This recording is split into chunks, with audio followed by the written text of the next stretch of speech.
Bienvenidos a todos. En el día de hoy vamos a hablar del síndrome de excitación psicomotriz. Tanto el síndrome de excitación psicomotriz como de depresión psicomotriz van a responder a lo que se llama síndromes distímicos. Responden a la misma constitución de ciclotímica, la cual se caracteriza por un marcado predominio o disminución de la disposición afectivo-activo, o sea, llamada actividad. La constitución ciclotímica es una de las más frecuentes y su característica fundamental la constituyen las fáciles oscilaciones del tono afectivo, en más o menos que se manifiesta por la excitación motriz o una depresión motriz respectivamente. El síndrome de excitación psicomotriz incluye a todos aquellos estados que presentan un cuadro de doble excitación, psíquica por una parte, y de la actividad motriz por otra, una gran exaltación afectiva que produce una relajación de los mecanismos inhibitorios de la corteza cerebral. Es la causa determinante de esta excitación, ¿sí? Así quedan en parte liberados a sus propios impulsos los centros subcorticales de la actividad instintivo-afectiva, que adquieren una importancia insuscitada, asumiendo por momentos el controlador de la vida psíquica del enfermo. Vamos a tener un aumento de la actividad motora y psíquica, ¿no? El paciente se mostrará inquieto e irritable durante la entrevista. Por eso suele ser difícil conducir la misma. En alguna oportunidad el paciente puede tener conductas auto o heteroagresivas. La actividad motora va a estar aumentada. Esta hiperbulia suele tener una improductiva y vamos a tener también la conducta motora en general puede estar más o menos desorganizada, según el grado de agitación que presenta el paciente. Su actividad psíquica también va a estar aumentada en un grado variable, como ya habíamos dicho. Puede ser que el paciente esté taquipsíquico. Y esto repercuta en su lenguaje, lo que se objetivará como taquilalia. El grado de atención también puede estar exacerbado, va a presentar hiperproxesia y suspicacia, pudiendo ser cualquier signo que sirva como desencadenante en una conducta agresiva. El compromiso de la afectividad también varía, acorde a la enfermedad psiquiátrica, pudiendo estar el paciente irritable, agresivo, expansivo, según se trate, por ejemplo, de un paranoico o un maniático respectivamente. En lo que es la esfera sensoperceptiva, puede no haber tratado de trastornos de tipo alucinatorio. En cuanto a lo que tenemos como la etiología, es variada, pudiendo ser orgánica, tóxica, infecciosa o tumoral. También la etiología puede ser psíquica. Bien, como retomando lo que ya había dicho, en las consideraciones etiológicas en cuanto a la constitución, entre los factores etiológicos debe considerarse el primer término de la constitución ciclotímica. Según la edad, lo más frecuente es entre los 20 y 35 años. Sin embargo, aunque es mucho más raro, puede iniciarse muy tempranamente entre los 20 y los 15 años. También es poco frecuente que se manifieste después de los 45 o 50 años. Según el sexo, es más común en las mujeres, en etapas como el embarazo, el parto, puerperio, menopausia, o sea, lo que permite admitir un probable desequilibrio endocrino, como uno de los factores desencadenantes. En cuanto a las intoxicaciones, cuando disminuye la eliminación de ciertos productos de desecho, al acumularse estos en el organismo pueden determinar una crisis de excitación, como puede ser el ejemplo del alcoholismo. Bueno, también otra de las etiologías son infecciones, y en cuanto a la herencia, como su nombre lo dice, existen antecedentes de excitación psicomotriz en la historia clínica del enfermo, ya en los padres o en los abuelos. En cuanto a la sintomatología, por regla general, se acepta la existencia de un periodo de comienzo y de un periodo de estado. En cuanto al periodo de comienzo, si bien, bueno, en casos raros, la excitación psicomotriz puede interrumpirse en forma brusca, sin pródromos, o sea, lo más frecuente es que se manifieste en un periodo de comienzo. Este periodo de comienzo se va a evidenciar generalmente por lo que es un estado de inquietud y desasosiego, insomnio, tristeza y mal humor. Son frecuentes la cefalea y la pérdida del apetito. En cuanto a lo que es el periodo de estado, vamos a tener que exponer lo que es el examen psíquico del enfermo, en el cual se va a dividir en inspección, interrogatorio, atención, sensopercepción, ideación, asociación de ideas, juicio, memoria, afectividad y actividad. En inspección, el enfermo excitado llama la atención por la exageración y su indumentaria, y su porte, más o menos acentuado según el grado de excitación, cuando está más de mediana intensidad, con el deseo de atraer la atención sobre la persona.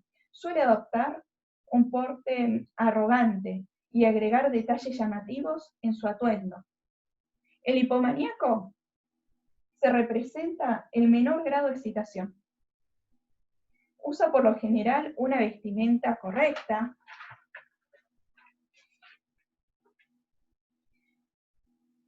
pero su porte es exagerado. No es extraño verlo ostentar o sea, que esté con colores muy llamativos. Bueno, en lo posible que su presencia no pase inadvertida, ¿no? En mayor grado de excitación, y siempre con el deseo de llamar la atención, vamos a tener que el enfermo cae en la extravagancia en el vestir, sus ropas de colores llamativos, los contrastes bruscos, los adornos agregados, lo llevan a la extravagancia, al ridículo, y el porte del individuo se torna grotesco, o sea, bizarro, digamos. Bueno, todas las manifestaciones francamente activas revelan que siempre está la existencia de grandes reservas de energías psíquicas, ¿no? En cuanto a lo que es el interrogatorio, o sea, se revela de inmediato que se trata de enfermos lúcidos, globalmente orientados, o sea, tiene todos los criterios de lucidez. En cuanto a lo que es la atención, vamos a tener la excitación psicomotriz, que pega su tributo a la aceleración del ritmo psíquico, o sea, está con taquixiquia. Por eso, lo primero que se observa es una gran inestabilidad. El maníaco está incapacitado para una atención sostenida. Este trastorno de la atención en el excitado se denomina paraproxesia y consiste esencialmente en el aumento de la atención espontánea, requerida por cuanto el estímulo impresiona el sensorio. O sea, está con paraproxesia, que es una alteración cualitativa, ¿no? Se va a distraer lo que es la atención en distintas cosas que se va a distraer mucho, digamos. ¿Se entiende? La sensopercepción adolece a los defectos que ocasiona la deficiencia de la atención. En primer lugar, la percepción es acelerada. En solo un acto de atención y en la unidad de tiempo, que se observan más de 4 unidades de percepción, que es lo que es la cifra normal. En segundo lugar, como consecuencia de la aceleración del ritmo y de la inestabilidad de la atención, la percepción es muy superficial, lo que se manifiesta por una imperfecta apreciación de los hechos. Esta última deficiencia se debe a la falta de claridad de las percepciones, que solo son normales cuando es posible dejar de fijar la atención. Desde este punto de vista cualitativo se observan con relativa frecuencia ilusiones. Acuérdense que las ilusiones son diferentes a lo que es una alucinación. La alucinación es la falsa percepción de un objeto, o sea, son percepciones sin objeto. Ve algo que no existe, siente algo que no existe. Y cuando es ilusiones, serían las percepciones erróneas sobre un objeto. O sea, el objeto existe, pero la percepción que él tiene sobre ese objeto es errónea. Bueno, Las ilusiones de las cuales derivan los trastornos ya mencionados, ¿no?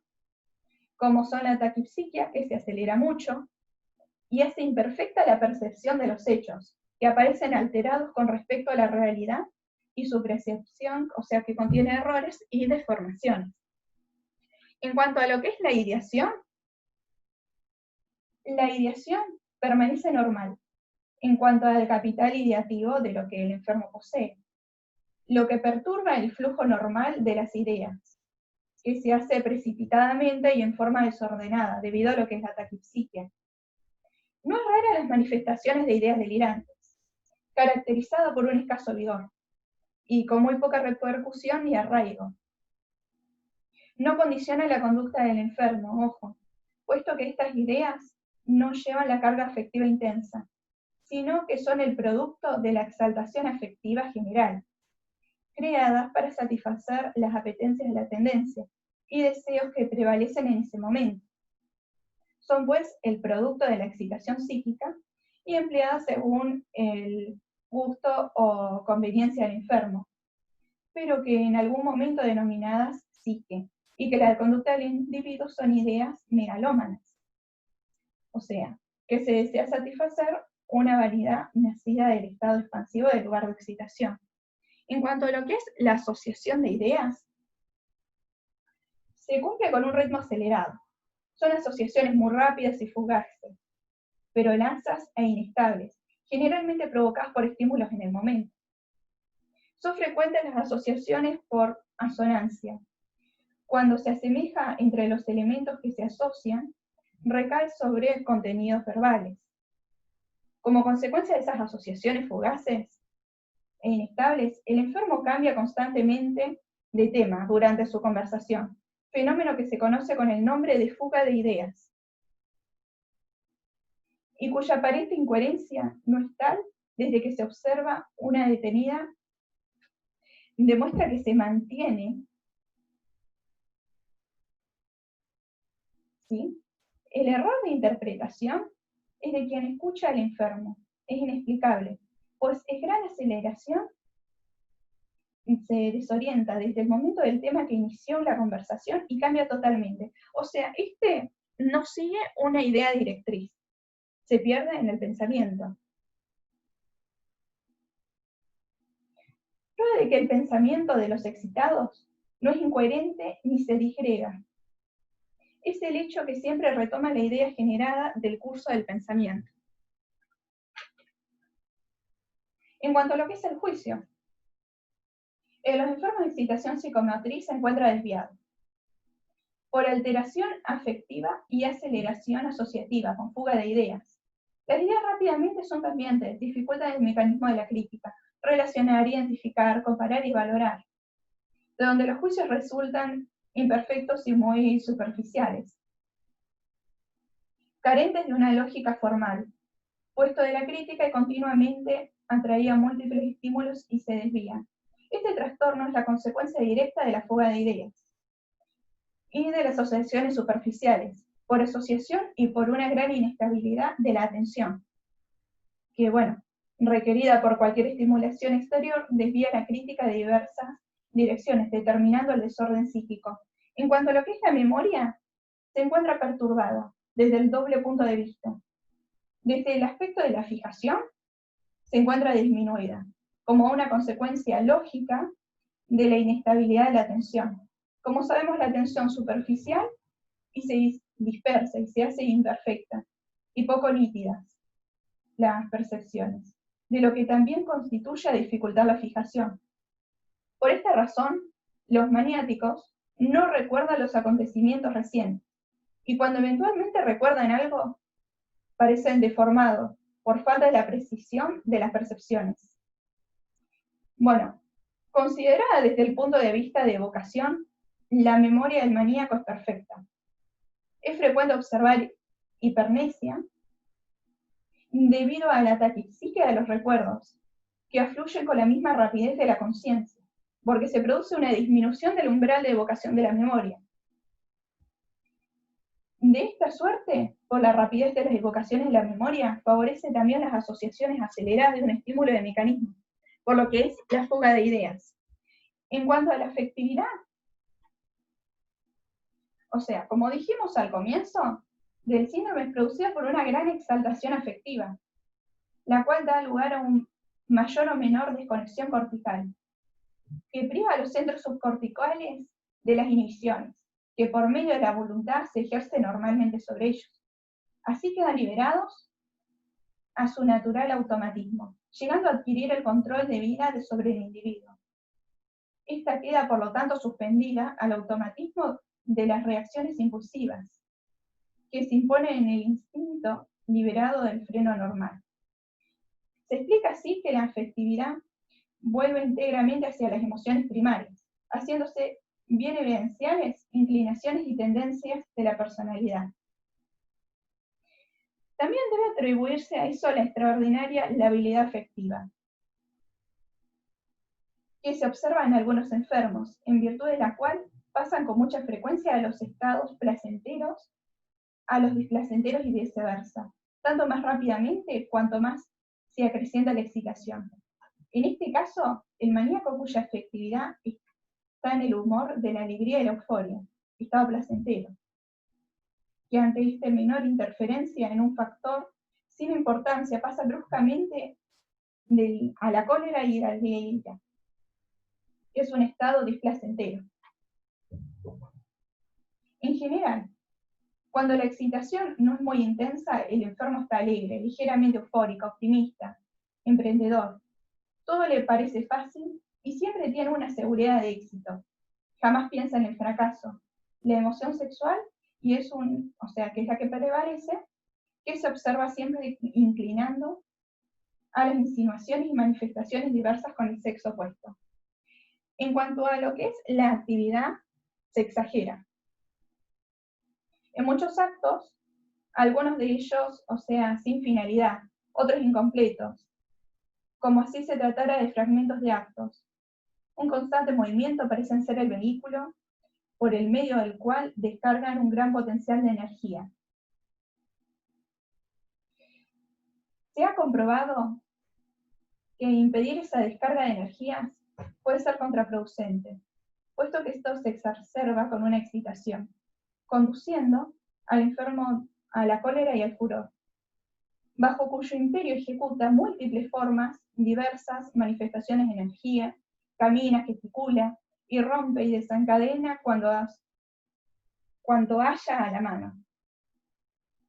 Los excitados muestran una marcada logorrea, hablan constantemente en voz alta y en un tono enfático, con una marcada tendencia a decir obscenidades. La escritura presenta los mismos caracteres que el lenguaje oral.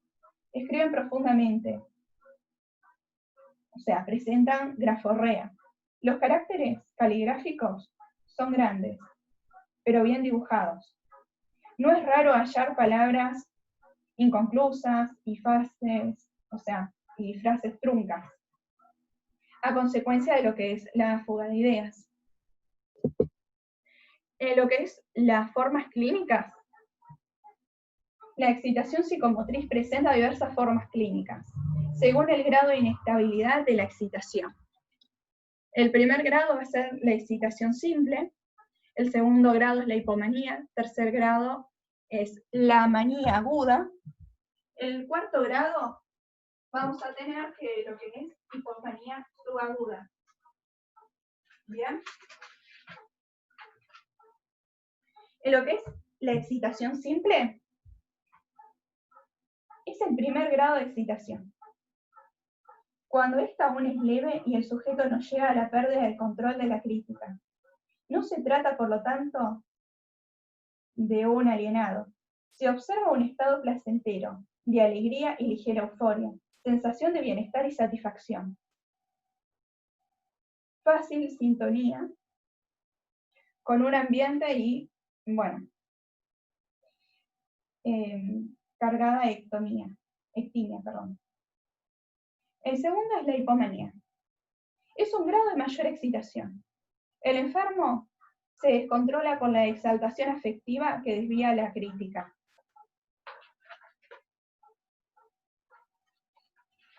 Cuando el tercer grado, que es la manía, la excitación es aún mayor y más marcada. Vamos a tener descontrol del juicio. El cuarto es la manía aguda, que bueno, la excitación mucho más intensa que impide lograr en ningún momento la tranquilización del enfermo, que se encuentra permanentemente en esas condiciones día y noche. En lo que es la manía sobreaguda, también llamada furor maníaco, se alcanza los grados extremos de excitación. A los enfermos se tornan muy peligrosos y a menudo es necesario recurrir a los medios de contención. Desde el punto de vista etiológico, se deben considerarse tres formas, que es la manía esencial, la manía sintomática y la manía psicógena. La manía esencial también se denomina genuina o endógena, es de aparición espontánea, como se desarrolla de la personalidad psicopática, que es ciclotímica.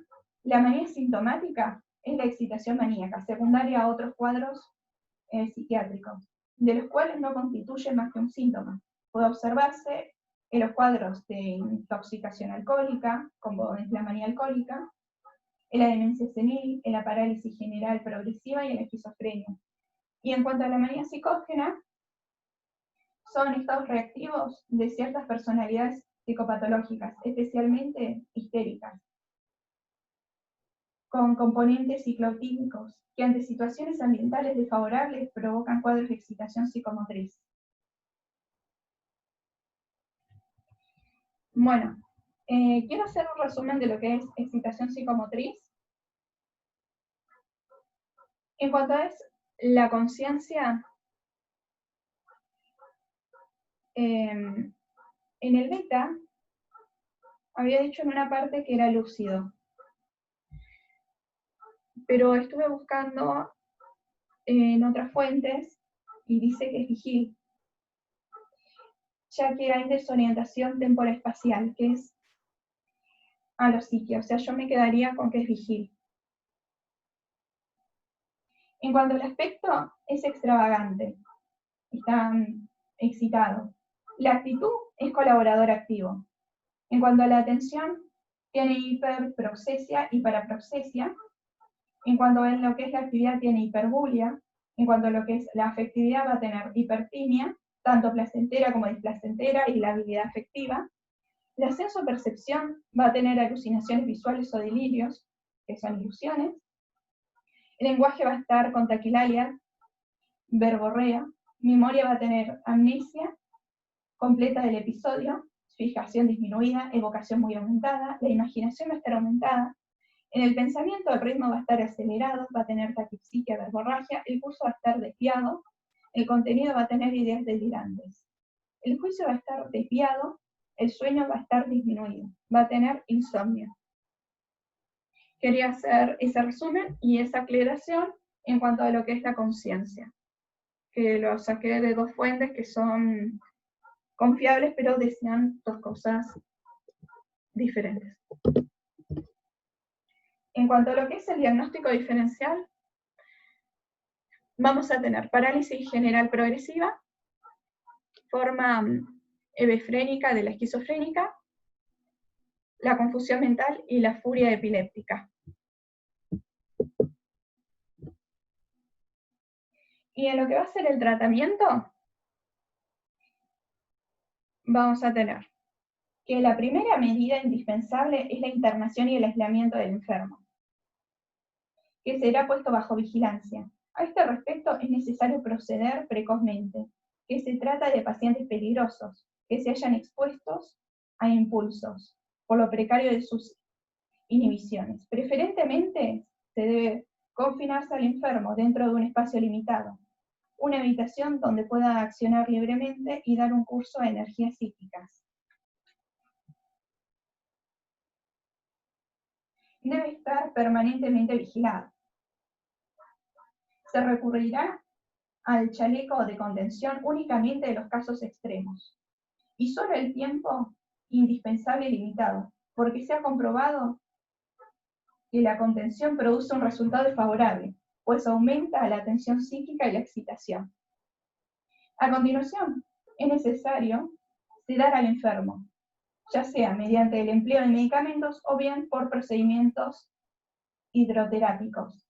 Entre los medicamentos sedantes se emplean productos químicos que obran como depresores de la corteza cerebral, tales como los bromuros, los barbitúricos y la hidroterapia.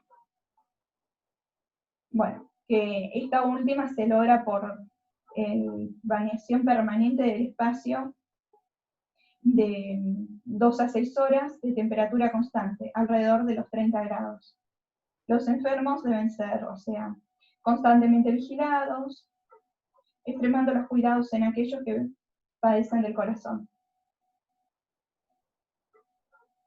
Y también que se deben colocarse compresas frías en la cabeza para prevenir, los posibles congestiones cerebrales.